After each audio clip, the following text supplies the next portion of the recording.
guys, welcome back to It's Pretty Simple. My name is Nikita Kohli and I am your host. Today's episode combines experience and fitness together, and it's going to be a little story of mine from a couple weekends ago, as well as give you something to take home so you don't make the same mistakes I did. So we are going to be talking about my first ever half marathon that I did couple of weeks ago in Budapest. So I'm not a runner. I dislike running. Well, I guess now I can call myself a runner. So I am a runner now. I never liked it. Always suffered through it, and it's something that I didn't really feel like I wanted to improve. But then when I would run and I would be shit at it, I wanted to improve. So I kept running once a week, and I'd sign up for races every winter. Just maximum 5K distances because that's all I thought I could do. And then a couple of weeks ago, I completed my first 21 kilometers. So it's the longest distance I have ever run. And honestly, it was such a fun experience. I won't say I'm in love with running yet, but the experience itself was great. It wasn't perfect. It definitely wasn't easy, but it was fun. So in this episode, I'm going to talk to you about how I got myself into this 21K half marathon, and I'll also walk you through how I prepared, what race day was like, and tips that I'd give anyone thinking about running their first half marathon from my personal experience. And if you know, we've already done a podcast episode with a marathon runner, so check that one out. It's got tons of tips which I did use, but I also found some tips of my own after the experience that if I was to do it again, I would do a little bit differently. So how did it start? How did I get myself into this? So a year ago, I ran my first ever 10K. At the time, that felt massive. It was the longest distance I had done. Usually, I do 5Ks at most races. And during winter time, there's a lot of races happening everywhere in Valencia here and also back home in Kuwait. So I usually do the 5K run in Kuwait for the Gulf marathon runs. And last year a friend of mine was doing the 10K, and she asked me if I would do the 10K with her. After a bit of thinking and saying no and whatever, I decided, you know what, I have pretty good endurance, let's do it. How bad can it be? I might just throw up at the end. I was throwing up at 5Ks anyway, right? So I did it. Just over an hour, but I did it, and it felt massive. So I told my running buddy here, we usually run 5Ks together on Sundays, and he was like, let's do a half marathon. And I was like, bro, you've not even run a 10K. And he's like, no, I've run an 8K. He said, we have a year to train for this, so why not? Let's sign ourselves up for a challenge. And if you guys have been listening to my podcast or you follow me on Instagram, you know me, I love to set myself up for a challenge. I find it's the best way for me to actually stay consistent with my training. If I don't sign up for something, my training does take a bit of a backseat. So I've understood that that's my downside, or maybe not downside, but challenging myself, signing up for things, always make sure that I'm at this rhythm of training and watching my nutrition and recovery and all of that. And so initially the plan was to do the Valencia Marathon here where I live, but it was completely sold out. And I think even till today, I'm number 5,000 something on the wait list. So we looked around and we ended up choosing Budapest because it's also flat. And I thought that if I'm going to do a 21K, I prefer the first one to be as flat as possible. It felt pretty random, but it actually turned out to be the perfect spot in terms of weather, in terms of the views, in terms of the vibes. It was just amazing. So in terms of training, I started training in November, right after the first 10K run that I did. I signed up for every single race that was coming every single weekend, and that was great. It was pushing me with running faster while you're in these races because you're running with other people, and it also pushed me for the distances I was doing. So I was making sure that since I'd already done a 10K, I was not signing up for anything less than a 10K. So it was always a 10K. Once I started feeling comfortable with the 10Ks, I also started signing up for 15Ks. So this went on 10s and 15s on the weekends. And then in the week, I started a training plan with my Garmin, because Garmin watches have great training plans. You just put in the date of your event and it's free. It comes with a watch. So I just followed that. So I was running 3 times a week. And at first I was really consistent. I was strength training as well. My lifting sessions were split into 4 days. I had 2 leg days and 2 upper body days. And then I was doing 2 runs per week to start with. And I was really making sure that my lower body days had a lot of movements that are going to actually help improve my running, as well as fix any imbalances. and make sure I don't get any injuries. So a lot of single leg movements, single leg deadlifts, single leg hip thrusters, a lot of balance work, Bulgarian split squats, hip thrusts. I was also doing lunges, squats, and a lot of core work, because when you're running, you do need a lot of core work, and you have to work on your leg strength. And only doing compound movements don't really work if you're trying to improve at running, because there's certain muscles that you do need to get stronger to help you with your running. And of course, core work comes with the balance, because if you think about when you're running, you are on one foot at a time. You're never actually on both feet at one time. So we have to make sure that stability is really incorporated into your training plan with running. So that was basically my plan. And of course, upper body, I did the push and pull split, which I love and I never change. So this was all going pretty well. Eventually I started adding one more run day in with an upper body day, and it was great. And then 2 months before the race, I switched to complete full body sessions instead, because I couldn't do like really heavy leg days anymore. I didn't want to risk any injury or having that constant fatigue. So the full body training was just 3 days a week, and it kept me lifting, helped me maintain the muscle, and it reduced the chance of overdoing it, because at that point I had already added one more running day in the week, and so I had to kind of cut back somewhere. And going into this half marathon plan, I already knew that my strength is going to take a bit of a backseat and I might lose some muscle mass, and that's exactly what happened. But that is a given if you're going to focus so much on cardio, because cardio is not going to help you sustain or build your muscle. You got to be strength training, right? So this was something I knew, and like with everything else in life, there's an opportunity cost. Hence the reason of me still doing the 3 days of full body splits, to make sure that I'm actually maintaining something. But if I had completely stopped the strength training and just kept running, then I wouldn't have kept as much muscle as I did manage to keep. And so that's definitely something I recommend to anyone. If you're training for a race, do not stop your strength training. I get that you need to cut it, so adjust it, make the sessions smaller, and focus on things that you require for running. If you're training for a race, do not ditch the strength training. Adjust it based on how much you're running and how much you can lift, but don't overdo it, but don't completely ditch it. Okay, I get it, we get tired, and you feel like, okay, running is taking so much out of me, and it does. So just plan it in a way that maybe you're doing shorter strength sessions, but they still fit in, because you don't want to lose that much muscle. I know people who completely stopped strength training while they were training for a race, and they lost a lot of muscle mass, and then building it back up takes time. Muscle takes time. And I'm 36, I don't want to have to lose all my muscle. Plus, I really, really love strength training. Okay, coming back to my half marathon. On race day, I woke up, I was tired. I was still on my period, which was supposed to be over, but it didn't finish, I guess because of the travel. I don't know. I was on day 5 and I was nervous, but it wasn't too bad. But obviously, I've never run 21K or even 10K on any of my period days. So it was like, okay, let's see how this goes, because I wasn't going to pull out. Like, it's the morning off, right? And I've been prepping for this for like a year. I didn't eat breakfast on race day. I get it. Some people like to eat before they run, and some people may tell me you should eat before you go on a 21K run.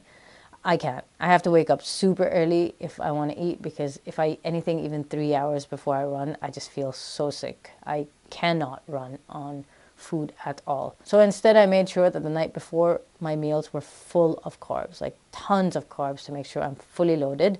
Pasta, bread. I had pizza that night, actually.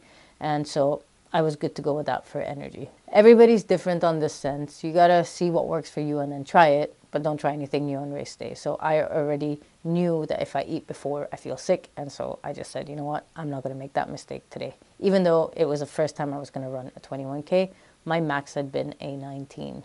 So we get there, and the vibes are really, really nice. They have this entire thing set up for the runners, and there's so many people. I think there was like over 20,000 people there. Such good vibes, but I needed to pee, and it was cold in the morning. We knew the temperatures were going to get better later on, but at that point it was cold. I really needed to pee.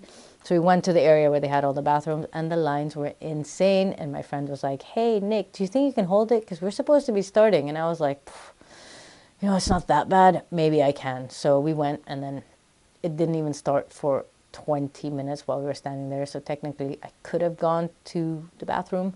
But anyway, eventually there was no time. So I decided I'm just going to deal with it. And if it gets really bad, there's definitely going to be some toilets on the way. So that was my plan. Just pee if it gets bad. Once we started, it was awesome. Like, again, really great vibes. The sun started to come out and it started getting a little bit hot, but it really wasn't that bad. But I think the hardest part for me was not being able to drink water while I was thirsty, because I needed to pee still at this point. The course we ran was pretty much flat. It was beautiful. We went past the river in Budapest, if you guys know it, and they've got like all the nice buildings with all the nice architecture.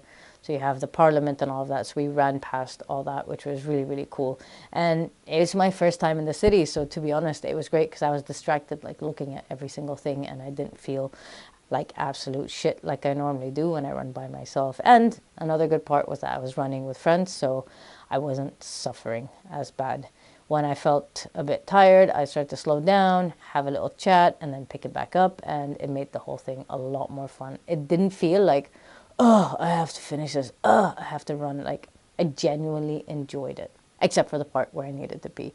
But honestly, at a point, I think I sweated so much that the feeling of it just went away. And then it came back at one point. But then I looked at my watch and I was like, oh, if I stop now and I go pee, I'm gonna like finish way later than I planned. I don't have a PB in this, but I did want to finish in under 2 hours and 30 minutes. And I knew one bathroom break is going to kill that. So I said, I'm just going to push.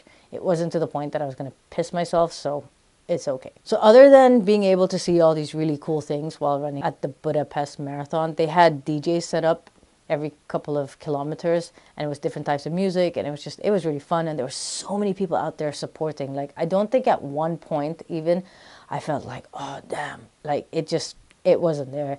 It was so much fun. It was so much fun. And at points I'd get into my zone, get my music on, and just go for it. And then other times I just kind of look around and see what's going on, see my friends. We were running together, so it was really good. And of course, my playlist was awesome. So getting to the zone when some of my favorite songs were coming out was so much fun. You just like pick up the pace and, you know, vibe with the music. But I did end up putting some shitty songs there, and when those came on, it wasn't very nice. My mood kind of dipped and my pace dropped. But here's another tip. If you're gonna do a long run, make sure you absolutely love every single song on your playlist. Every single song. Another thing I'd like to point out is that I actually felt super strong even though I was on day 5 of my period. So thinking about it, I realized that it's actually when our estrogen starts to rise again, your progesterone is low and testosterone is relatively higher. So that combination usually gives more stability and energy, which means it will always work in your favor if you're trying to hit a PB or you're trying to have some strength in something. So I feel like it really helped me push through the entire run without feeling like I was dying at any point. And I've noticed that with lifting as well. On the days that I'm actually on my period and go to the gym, especially the last couple of days, like I'm way, way stronger than before that. Okay, let's talk about fueling during the race a little bit. So before the race, I tried to play around with fueling because, you know, you're supposed to check everything beforehand. So I tried different types of energy gels, did not work. I tried dates, did not work. Both of them gave me really bad cramps, and so I decided, you know what, I'm just not going to do anything, because clearly whatever sugar I put in my system while I'm running, I just feel like I need to go to the bathroom. So I decided skip them. But then I had about 6K left, and I started to feel like I was depleting a little bit with energy. I still was good, but I needed a little bit of a boost. And yes, I did end up breaking the rule. Don't try anything new on race day. My friend handed me his gummy bears and I took some, stuffed them into my mouth, and no, I didn't poop myself. Luckily, it worked completely fine for me, but do not risk it. I got lucky. I wouldn't suggest that you try something new on race day. I've heard too many stories about that. So make sure you try things beforehand. I did not try gummy bears, although somebody did tell me to. But they seem to work for me. Coming to the finish line, it was so good. Like, it just felt amazing. The vibe there was wow. Like, when you're crossing the finish line, the really cool thing that they did was like they were calling out every single person's name who was crossing. So that just hyped you up a little more. So as soon as you have about 50 meters left, they would say the name. and with the hype you just run even faster, and so that felt really amazing. So my chip time was 2 hours 24 minutes 50 seconds, and on my Garmin it was 2 hours 23 minutes and 26 seconds, because I started my watch a bit earlier before the actual thingy that you have to run over that starts the chip. So that technically means that it was 2 hours 23 minutes and 26 seconds, and I think that was pretty darn good for my first time doing a 21K. I'm pretty proud of myself. I felt so good. I was happy. I felt proud of myself that I actually did it, because it was just a haha thing when we first talked about it, and then it was done. So would I do it again? Probably, but for me, I think 21K is enough. I don't feel like I need to do a full marathon. And honestly, the race itself was fun. Crossing that finish line was amazing. The anticipation building up to it was awesome. But it was all about that process leading up to it. That's where really the real lessons were. So when you're training for something and setting yourself up for some sort of challenge, and you train for months, it teaches you what works for you. It teaches you what doesn't work for you. It teaches you discipline, because when you're training for something like this, motivation is not going to matter. Half the time, I think 70% of the time, I did not want to get up and go run, but I did, because I had to. This training for a half marathon is very different from, I don't know, I've trained for a Spartan race before, and it was a 5K sprint. I didn't feel like I needed as much discipline for that, because I was already fit. I am already fit. But running a half marathon, it takes a lot. It's a toll on your body for sure, but it does take a lot of discipline. It also affects your social life. It affects a lot of things. And I did slack off a little bit in the summer, but it was kind of part of my plan, which is why I started training so early, because I wanted to make sure that my base is good and I'm racking up all those kilometers as we're going, because summer was coming and the race was just after summer. But yeah, it's the process leading up to it. I think that's the most important. An event comes and it just goes, but you've kept all those habits that you've built during the process, the discipline, the nutrition, the recovery. And so I think that's really what I love about always signing up for something, is that I sign up for many different types of things, so I always learn different things, but the pillars are always there with me: the discipline, the nutrition, the recovery, the sleep, the hydration. Each sport has taught me different things, and I keep it all with me, and it just makes me better and better every single day, because I learn from different sports, different disciplines, and yeah, I really think anything you do, it's the process leading up to it that is the most important, because race days is one thing. Going into a competition is one thing. Like when I did the jiu-jitsu competition, it was 4 minutes on the mat. I had 4 minutes on that mat, but I trained for months, and I learned so much in those months that I was focusing on training for that one competition than I had learned in like the 2 years that I was doing jiu-jitsu. So it's different when you sign up for something. It's different when you challenge yourself. Okay, I've talked a lot and basically given you guys a vlog here, but now I'm going to give you some tips from my experience if you are thinking of running a half marathon. One, obviously empty your bladder before the start. It was tough. I pushed through, but it was tough. I think maybe I could have been a little better if I peed. We'll never know, but yeah.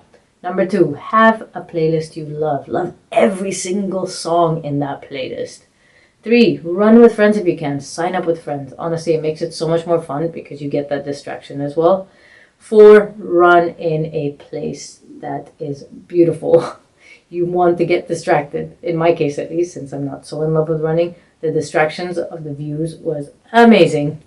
5, you realistically need 3 to 4 months of solid training, solid discipline, and solid consistency for a half marathon if you have previous running experience. I started training almost a year ago and I was super consistent, and then I slacked off in the summer intentionally because I assumed that that was enough, and it was a correct assumption because it was enough. I managed to do the half marathon without feeling like absolute death. I ran the whole thing smiling and I finished the whole thing smiling. Number 6, don't try anything new on race day. For me, the gummy bears worked, but it could have gone either way, so I wouldn't risk that. Number 7, keep strength training. Switch over to full body sessions closer to the race day. You want to reduce any fatigue and any risk of injury, but also you want to maintain the muscle that you have. I'm going to give you a few more tips from my training prep, not race day, but the prep itself. 1, do your weekly long run. Do not skip your long runs. Those are the most important runs in your plan because they're building up